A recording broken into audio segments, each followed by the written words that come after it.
अस्सलाम वालेकुम। जैसे कि 15 अगस्त यौम आज़ादी का मौका है, बच्चों के लिए एक मुख्तसर आसान सी तकरीर है।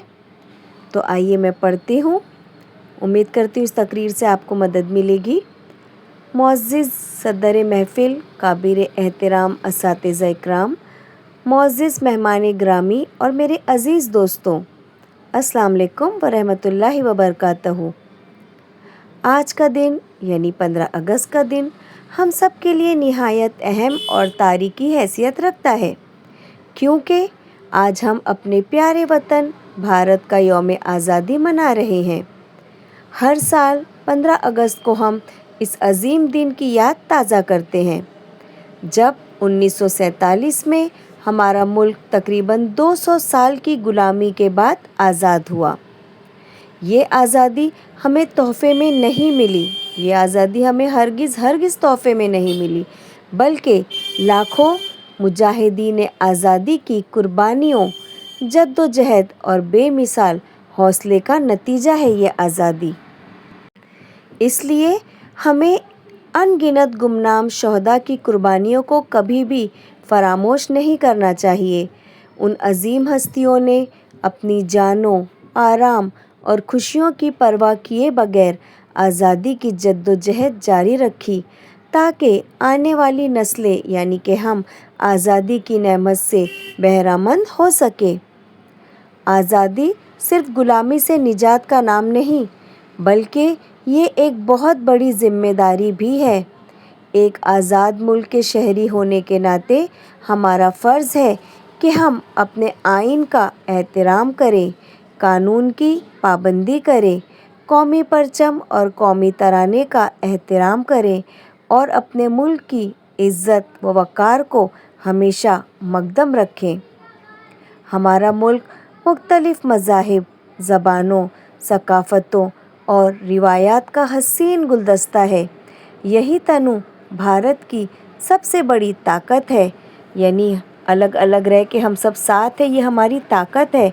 हमें चाहिए कि हम एक दूसरे के मज़हब, ज़बान और सकाफ़त का एहतराम करें और मोहब्बत, अख़ुवत और भाईचारगी के साथ ज़िंदगी गुजारें, मिलजुल कर ज़िंदगी गुजारें, एक दूसरे का साथ देकर ज़िंदगी गुजारें।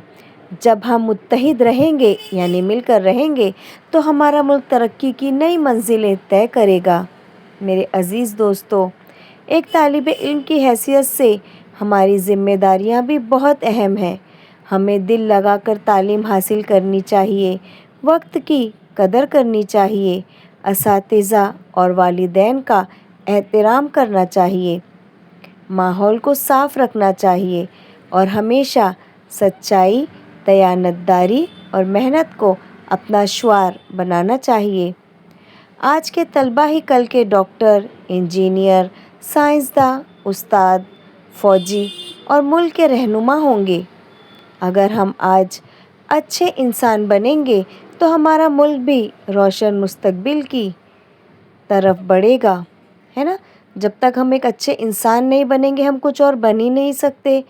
आज भारत साइंस, टेक्नोलॉजी, तालीम, तिब, खेल और खलाई तहकीक समेत कई शोबों में मुसलसल तरक्की कर रहा है।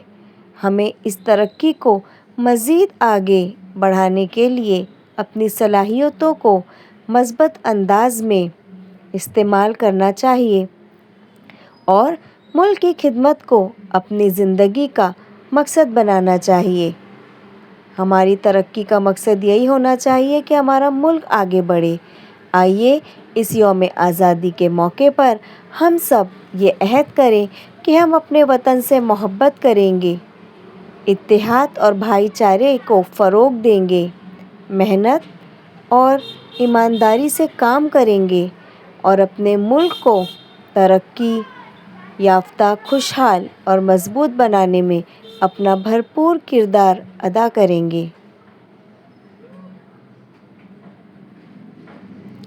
अल्लाह ताला हमारे वतन को अमन, खुशहाली और तरक्की अता फ़रमाए, आमीन। और हमें इसकी, हमारे प्यारे मुल्क की खिदमत करने की तौफ़ीक दे, आमीन। आखिर में मैं अपनी तकरीर ان الفاظ کے ساتھ ختم کرتا ہوں، یا اگر لڑکی کہہ رہی ہے تو کرتی ہوں، تو آخر میں اپنی تقریر ان الفاظ کے ساتھ ختم کرتی ہوں کہ سارے جہاں سے اچھا ہندوستاں ہمارا، وندے ماترم۔ پیارے بچوں، آپ کے پاس کچھ اشعار ہوں جو یوم آزادی کی تقریر میں آپ ایڈ کر سکتے ہو تو آپ بیچ بیچ میں شاعری بھی 2 لائن کی 4 لائن کی شاعری بھی ضرور کہیں۔ اس سے آپ کی تقریر میں وزن آئے گا اور تقریر اور عمدہ لگے گی۔ جے ہند، جے بھارت۔ میرا ویڈیو دیکھنے کے لیے آپ کا بہت شکریہ، اور میری طرف سے آپ سب کو یوم آزادی کی بہت مبارکباد۔ جزاک اللہ خیرن کثیرن کثیرہ۔ اللہ حافظ۔